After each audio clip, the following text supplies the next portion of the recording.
Olá, eu sou o professor Fernando de Química e hoje eu vou falar com vocês um pouquinho sobre hidrólise de sais. Seja bem-vindo, você está no Chemical!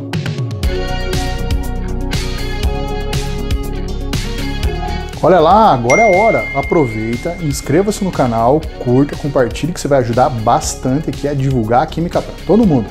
Muito obrigado se você já é inscrito, mas se não for, tá aí a oportunidade. Siga também nas redes sociais, é sempre @chem_call.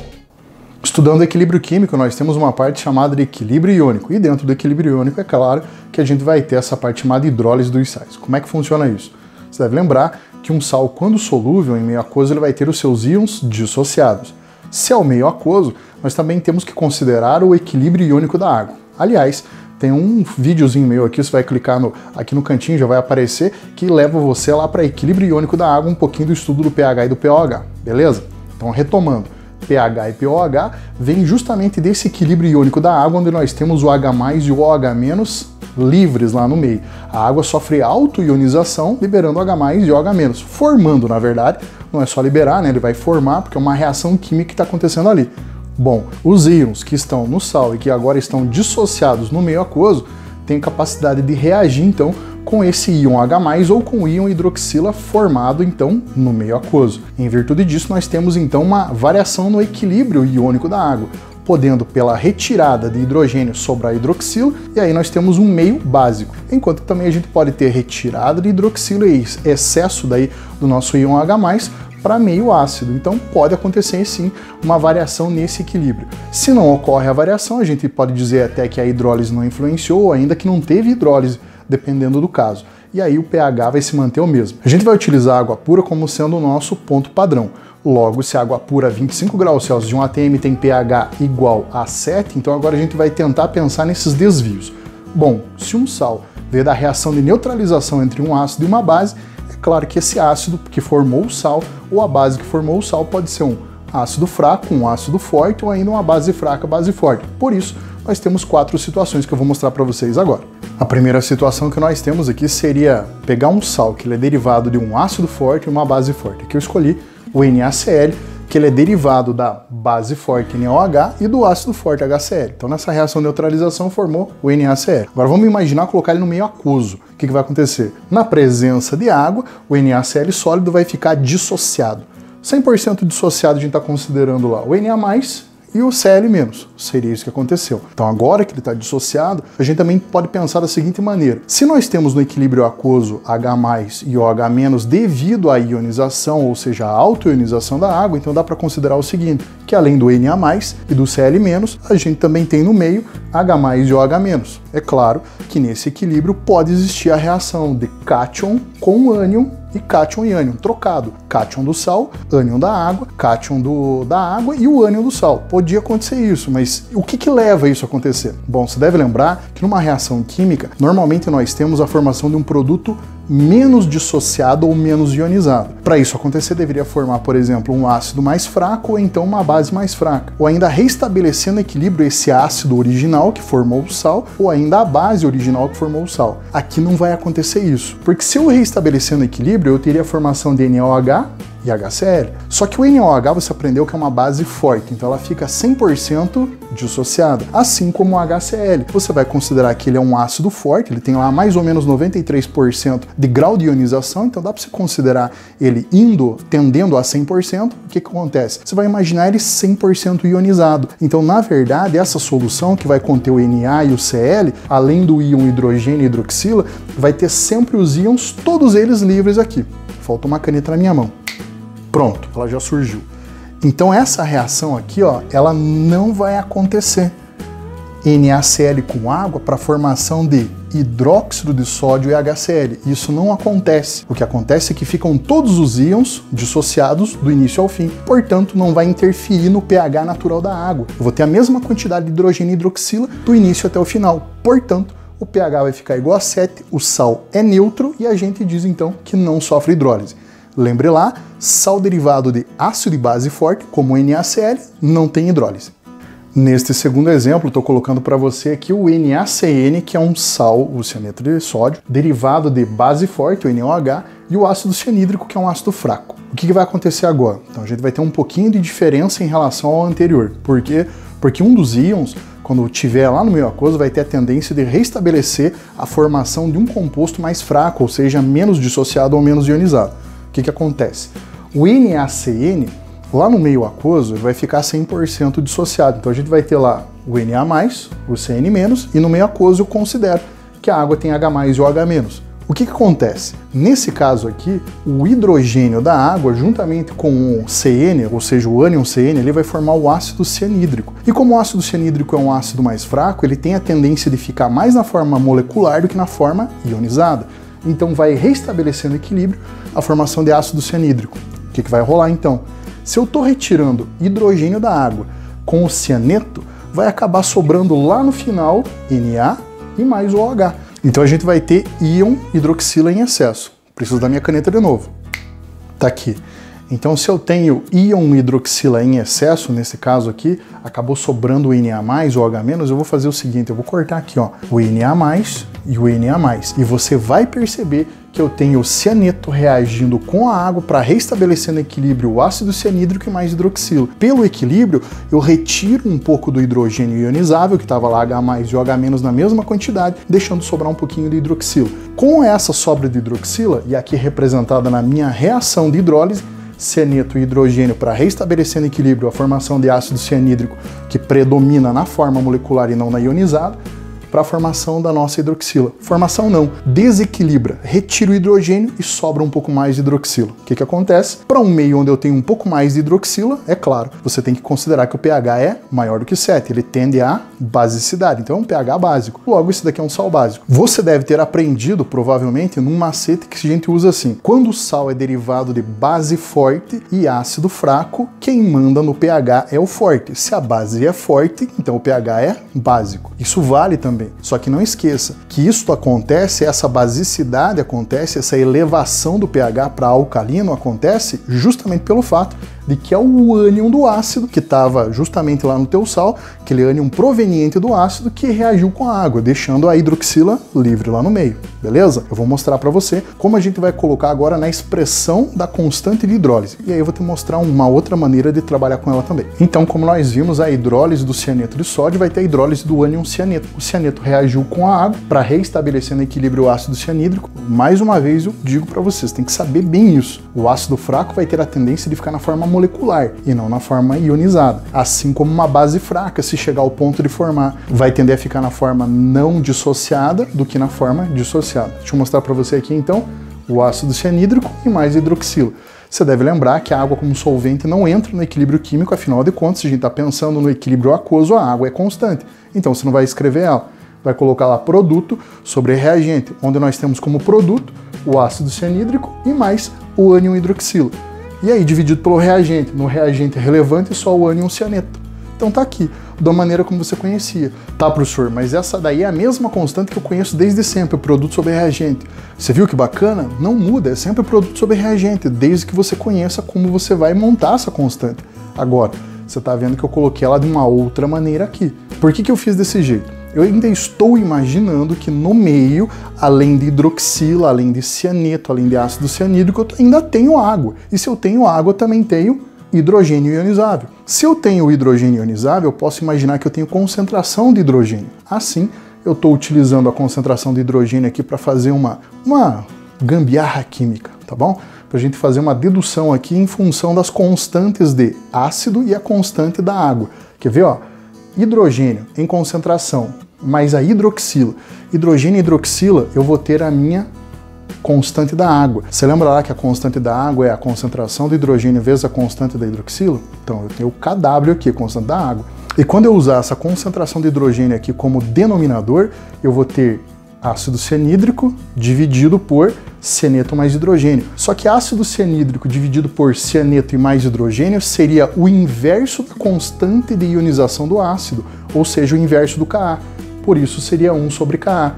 Como eu tenho na parte do numerador Kw e na parte do denominador Ka, então, se você quiser a constante de hidrólise para um sal que é do tipo básico, você vai pegar a constante da água e vai dividir pela constante do ácido. Professor, mas não faz sentido, por que eu vou dividir a constante da água pela do ácido se o sal é básico? É porque quem formou lá no meio vai ser o ácido cianídrico, então você vai usar a constante desse ácido, ou ainda por conta do ânion cianeto, que veio do ácido cianídrico que formou o nosso NaCN. Então é por isso que você está utilizando, mesmo sendo um sal básico, você vai dividir pela constante do ácido, beleza? Uma maneira de você obter a constante de hidrólise sem precisar utilizar as concentrações, basta apenas da constante do ácido e da constante da água, que você sabe que é 10 elevado a menos 14.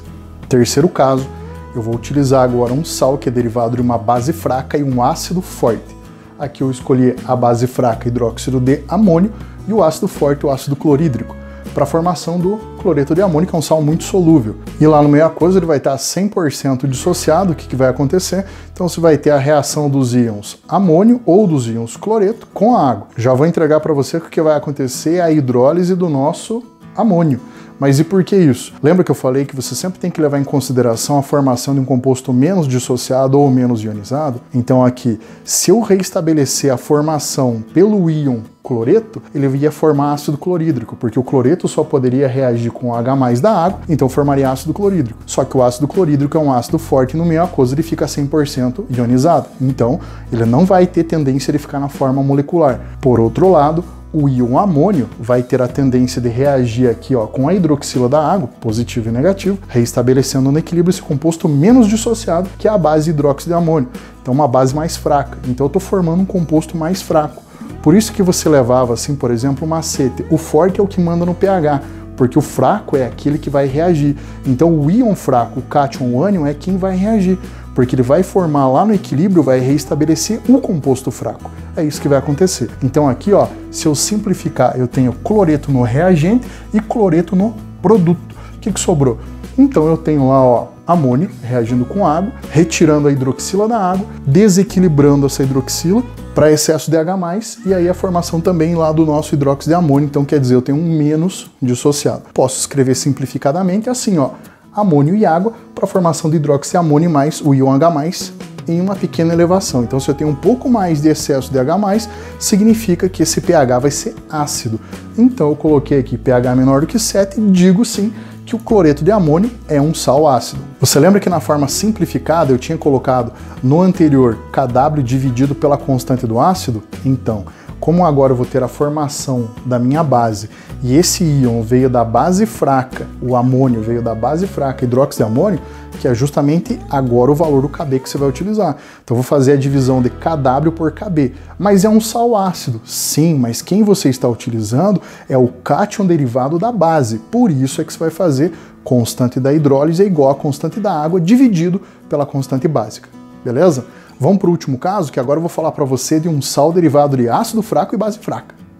No último caso, eu vou utilizar agora um sal derivado de uma base fraca e de um ácido fraco. A base que eu escolhi foi o hidróxido de amônio, ainda a mesma que eu tinha escolhido antes, e o ácido fraco também um ácido que eu já escolhi aqui nos exemplos, o ácido cianídrico. Se eu fizer a reação entre o hidróxido de amônio e o ácido cianídrico, eu vou ter o cianeto de amônio. Cianeto de amônio, um sal bastante solúvel também, então no meio aquoso ele está 100% dissociado, logo a gente vai ter amônio, cianeto, e vai ter no equilíbrio, é claro, também hidrogênio e hidroxilo. Só que lembra que eu falei para você, a reação acontece quando formar um composto menos dissociado ou menos ionizado? Quando você tem dois íons fracos, ou seja, o cátion que foi derivado da base e o ânion derivado do ácido, ambos sendo fracos, que formaram o nosso sal, os dois vão reagir com os íons da água, com o hidrogênio e com a hidroxila. Ao passo que aqui a amônia vai reagir com a hidroxila para a formação do hidróxido de amônio, e também o cianeto vai reagir com o hidrogênio para a formação do ácido cianídrico. E predomina mesmo essas duas formas aqui, porque eu sei que o hidróxido de amônio é a forma menos dissociada dessa base, enquanto que também o ácido cianídrico é a forma menos ionizada. Então o que eu estou fazendo? Eu estou retirando ao mesmo tempo o hidrogênio e retirando a hidroxila. Num primeiro momento, você pode sim dizer, se você não tiver nenhum valor a mais, que está acontecendo agora de ter a formação de um sal neutro, uma vez que você não tem excesso nem de hidrogênio nem de hidroxila. Por outro lado, não é muito preciso afirmar isso. E por quê? Como é que a gente vai analisar o nosso pH? Na minha reação aqui para hidrólise, eu já coloquei, ó, amônio, cianeto, água, formação de hidróxido de amônio e mais o ácido cianídrico. Você precisa verificar qual dos dois, a base ou o ácido, qual possui o maior valor de constante de dissociação de ionização. No caso, constante de dissociação da base, o Kb, ou a constante de ionização do ácido, que seria o Ka. Se no caso o ácido que se formar, se o Ka for maior do que o Kb, o que vai acontecer vai ser o pH ficar ácido, porque você vai ter um excesso de hidrogênio ali. Porque daí o composto formado vai ser mais ionizado, e no caso seria o ácido liberando um pouco mais de hidrogênio em relação às hidroxilas dissociadas. Agora, se os dois forem iguais, eu vou ter o pH 7. Não vai ter desequilíbrio algum. Isso pode acontecer? Pode acontecer. Vou dar um exemplo para você. Quando você tiver lá o acetato de amônio. O acetato de amônio é um caso onde Ka e Kb são numericamente iguais e a gente vai ter a 25 graus Celsius de um ATM, a gente vai ter pH igual a 7 para ele neutro também. Mesmo esquema, tá bom? Agora olha só, Ka menor do que Kb. Se o Kb for maior, que significa que a base é um pouco mais forte em relação àquele ácido que se formou. O que vai levar em consideração que ele vai ficar mais dissociado, sobrando um pouco de hidroxila, então vai ser um sal básico. Só que aqui você não vai falar exatamente que é um sal ácido ou um sal básico, você vai falar que ele é levemente ácido ou levemente básico em função justamente dessas análises de Ka e de Kb, beleza? Já na montagem da constante de hidrólise, o que você vai fazer? Você vai colocar lá produto, hidroxiamônio, vezes ácido cianídrico, concentração, é claro, sempre produto sobre reagente, e no reagente você vai ter o íon amônio e o íon cianeto. Não vai colocar água, mais uma vez, volto a lembrar você, a água está líquida, ela é constante no meio, ela é o solvente, não coloque, tá bom? Então vai ficar hidroxiamônio vezes ácido cianídrico dividido por íon amônio e íon cianeto. Essa é a tua constante de hidrólise. Agora, se você for usar a expressão simplificada em função de Kw, não esqueça que como você está utilizando aqui o cátion da base e o ânion do ácido, você vai ter que fazer a divisão de Kw por Ka vezes Kb, beleza? Se fosse só em relação ao cátion da base, ia só usar o Kb, que seria para o nosso sal ácido. Se fosse só em relação ao ânion do ácido, que vai ser lá no caso do nosso sal básico, você dividiria por Ka. Como aqui você tem que usar os dois, então vai fazer Ka vezes Kb aqui no nosso denominador. Legal? Eu vou te mostrar 3 sais agora e a gente vai classificar como sendo ácido básico ou neutro em função dessa análise da hidrólise. Aqui eu vou usar 3 exemplos para a gente verificar se ocorre esse desequilíbrio em função das concentrações de hidrogênio e hidroxila na água, tá bom? O primeiro sal que a gente vai analisar é o carbonato de sódio, que é um sal que é derivado da base NaOH, que é uma base forte, mas do ácido carbônico que é fraco. Lembra que quem manda no pH é o forte, então é a base. Então você já sabe que vai ser um sal básico. Mas por que acontece isso? Porque o íon fraco, ou seja, esse ânion carbonato, vai reagir com a água. E aqui eu escrevi, ó, reagindo com a água. Professor, por que você colocou 2 águas? É que eu estou equilibrando já. Eu sei que ele vai precisar de 2 hidrogênios para restabelecer no equilíbrio o ácido fraco, o qual foi formado ele. Então, se esse sal veio da reação entre uma base forte e um ácido fraco, eu estou restabelecendo no equilíbrio aquele ácido fraco ali, tá bom? E o meu ácido fraco é o ácido carbônico. Por isso que eu já usei 2 águas para ter 2 hidrogênios e mais 2 hidroxilas lá no final. Logo, aí que vai sobrar um pouquinho de hidroxila, a gente pode dizer então que tem um pH básico. Olha só, eu tenho sobrando hidroxila, o pH tem que ser maior do que 7, então aqui é um sal chamado de básico. Então você tem um sal que ele é básico, legal? Agora aqui vem uma outra coisa, segundo exemplo, sulfato de potássio. O sulfato de potássio veio de uma base forte e de um ácido forte. Lembra do primeiro caso? Forte e forte vai reestabelecer no equilíbrio o quê? 2 fortes, ou seja, o mesmo ácido forte e a mesma base forte. Então, na verdade, ele não fica na forma como a gente deseja, menos dissociado ou menos ionizado. Ele vai ficar 100% dissociado, 100% ionizado ali. Logo, não sofre hidrólise. Então, não sofre hidrólise. E não sofrendo hidrólise, você deve lembrar que o pH da água fica inalterado, portanto, o pH é igual a 7 e a gente diz que esse sal ele é neutro, beleza? No último caso eu tenho o cloreto de ferro 2, ou cloreto ferroso, como você quiser chamar. Ele também é um sal solúvel, tá bom? E ele veio justamente da reação entre o hidróxido de ferro 2, ou hidróxido ferroso, com o ácido clorídrico. Bom, você deve estar pegando a ideia que se ele veio de uma base fraca e de um ácido forte, quer dizer então que quem manda no pH é o forte, porque o fraco é aquele que vai sofrer hidrólise.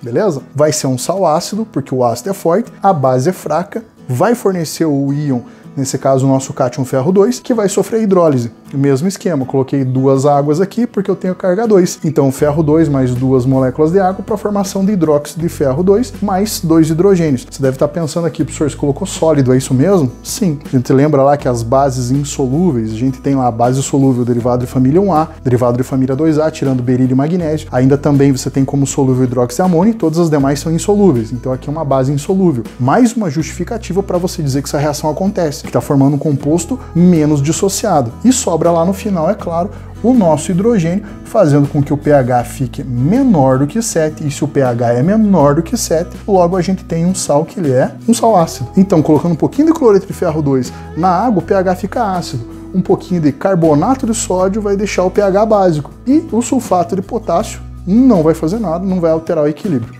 Beleza? Esse foi o vídeo de hidrólise de sais. Eu espero que você tenha gostado bastante. Até semana que vem, aqui no Chemical. Beijo na mãe!